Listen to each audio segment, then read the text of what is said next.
今日は衆議院議員北上敬郎様をお呼びして、いろいろ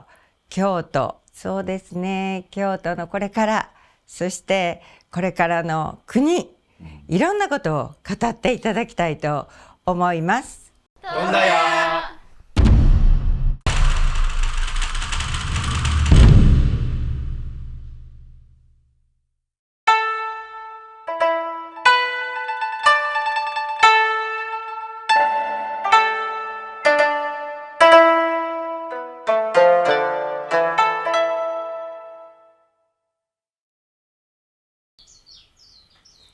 北上敬郎さんは京都のお生まれでして、その後長らくアメリカでお過ごしになって、京都大学法学部ですね、そうですね、ご卒業になって、財務省に進まれました。でワシントンのジョージタウン大学でも勉強されて、実は私北上さんと最初にお目にかかったのはその頃なんですけれども、その後国政に、出られて、今は何て言うんでしょうか、所属政党というのはなくて、ないです。無所属です、無所属で、ご活躍になっています。ゴジラというニックネームもあって、多くの方から慕われている気鋭の政治家の一人でいらっしゃいます。ちょっと北上さん、今までの人生の中でロスに長いことおられて、それからもちろん京都にもおられて、で、役人時代あるいは国会議員としても東京で活動されて、でもちろん今選挙区も拠点も京都、するといくつかの都市を経験してこられたわけだけれども、その中でやっぱり京都が一番いいですか？それとも比較したら京都のこういうところはちょっと問題があるとか、他のことを他から参考にしたらいいんじゃないかとか。私の選挙区っていうのは右京、西京、上岡、南丹市、京丹波町なんで、田中さんのこの地域から言うとね、いやあそこは京都じゃない口丹波やと思われるかもしれませんけど洛中洛外と言いますので、そういう意味ではね。ただやっぱりね、最初はなかなかとっつきにくい、なかなかやっぱり閉鎖的な、ところがありますけど、一旦入ったらね、やっぱものすごい温かくて非常に居心地がいいし、すごく私は住んでても好きですね、やっぱり。海外でおられた方が京都をこう見た時に、やっぱりどうしたらいいかとか、こういうふうにしたらいいかとか、経済が今ちょっと低迷してますので、私は文化やと。日本をアピールするのはやはり日本にある伝統文化やって思ってるんですけれども、どういうふうにしてアピールしていったらいいのか。京都はやっぱりね、都だった頃は、ある意味では東京みたいだったと思うんですよ。ある意味ではね、どういうことかっていうと、いろんなところからみんなが集まって、そこでいろんな革新的な技術とか、芸術とか、思想とかね、そういうのがこう京都で反映してたと。でそれがやっぱりすごい伝統であって、京都人の資産だというふうに思いますけど、ちょっと私はやっぱり心配するのはあぐらをかいてしまうっていうかね、もうあまりにもなんていうのかな、はっきりと日本一優れたこの日本の文化の中心ということに、あまりにももう自然な誇りを持ってしまってて、プライドですね。プライドがあってね、だからあんまりこっちから出向いてね、世界に紹介するとかね、いうところがちょっと弱いなと。待ってても人は待ってても向こうから来るのが当たり前。こんなんもう我々ほっといてもね、世界から観光客が来て、みんな京都の文化をね、みんな憧れているというのをちょっと当たり前に思いすぎると、だんだん衰退する恐れがあると思います。でやっぱり昔の都の時はもっと活気があって、もっと冒険心があってね、そういうところあったと思いますよ。それはもう貴重なご意見かもしれませんね。保守的な面をがあるがゆえに、それに反発したり、それをさらに乗り越えようというね、その革新性というものもやっぱりそうですよね。私は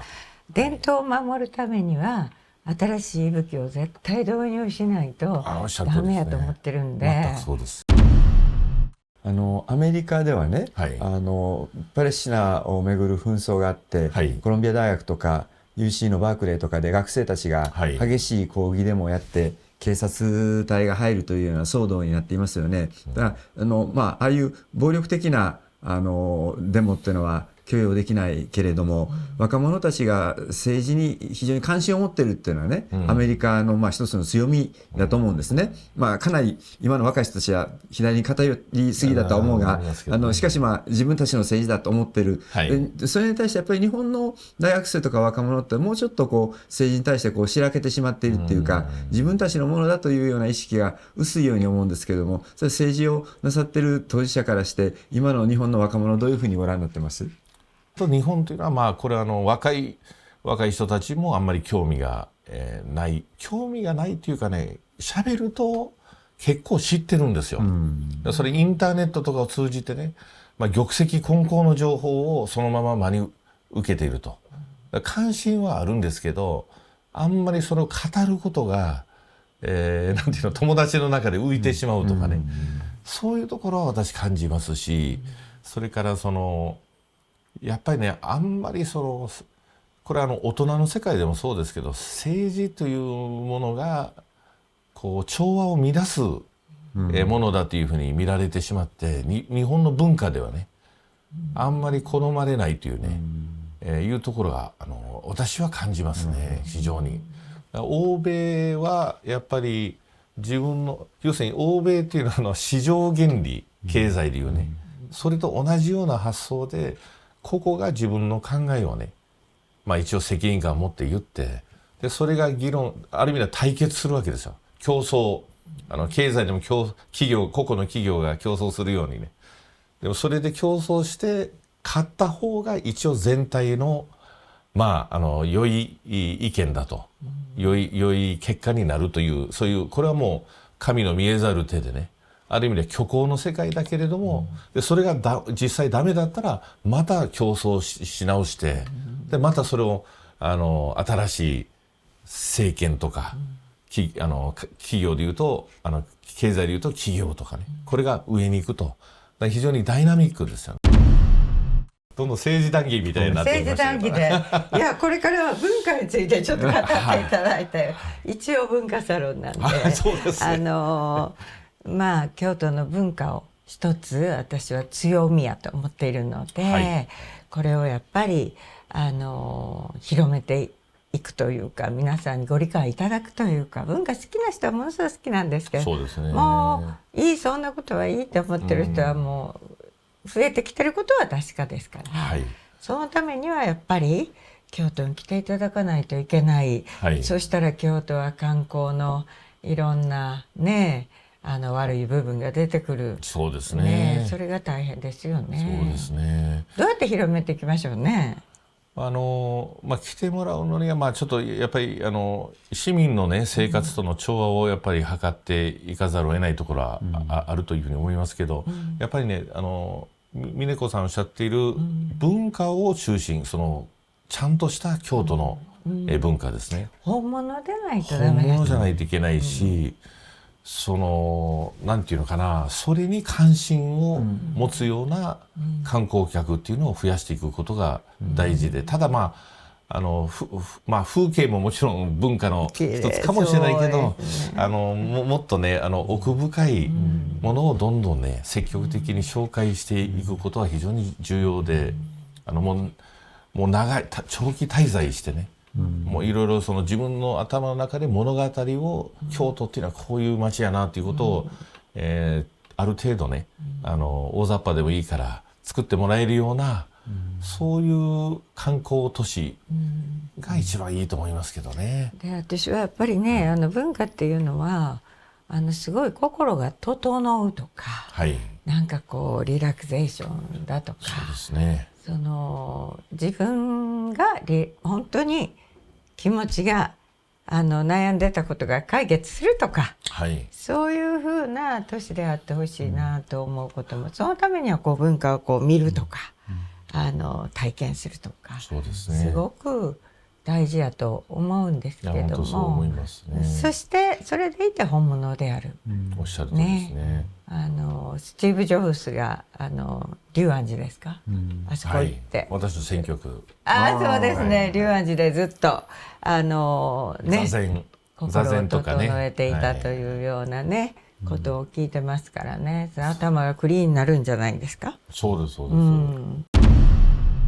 政治のねお話があって、今文化の話をされてるんですけど、やっぱりこのどんな社会でも文化が豊かでないとなかなかいい政治にはならないし、だから政治が安定していて政治が文化に理解がなければ、文化を守ったり発展させていくことはできないんで、政治と文化が、ある程度こう緊張関係を持ちながら助け合っていけるっていうことが大事だと思いますし、から今お話伺ったらなんていうの、その本物が大事だと、文化はね、しかし知ってもらわないかんとい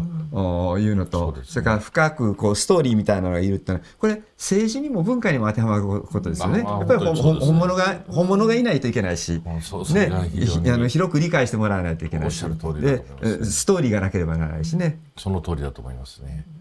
私は政治というとね、先生専門家ですけど、国民の生命と財産を守ると、教科書的に言うとそういう目的なんですよ。でも私はそれに文化っていうのを加えるべきだと。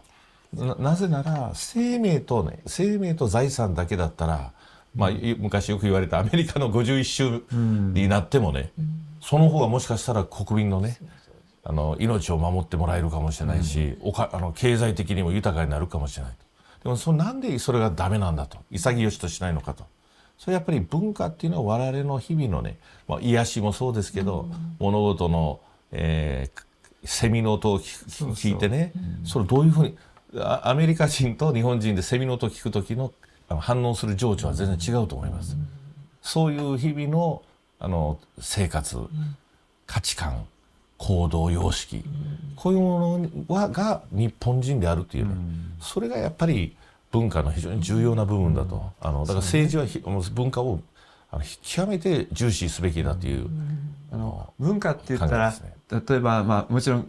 お茶とかお花とか、それから歌舞伎とか能とか、そういう立派なものがあって、言ったら、ハイカルチャーですよね。でもそういうハイカルチャーだけではなくて、今北上先生言われたように、文化ってのは結局我々として生きているっていうか、昔からそのように生きてきている生き方みたいなものが文化ですからね。暮らしイコール文化、ここが暮らしの美術館なんですよ。素晴らしい。はい。それを実践して、もうディスプレイを毎月変えて、お軸を毎月変えて、季節風を出して。ね、でもそういうことをコツコツとやってることを見ていただくのも文化かな。いや本当にそうだと思いますね。今日は本当にお忙しい中を北上敬郎先生に来ていただいて、そしてまたいろいろ文化や外国と日本のお話も聞けました。また来てください。はい、喜んで。どうもありがとうございました。どんだよ。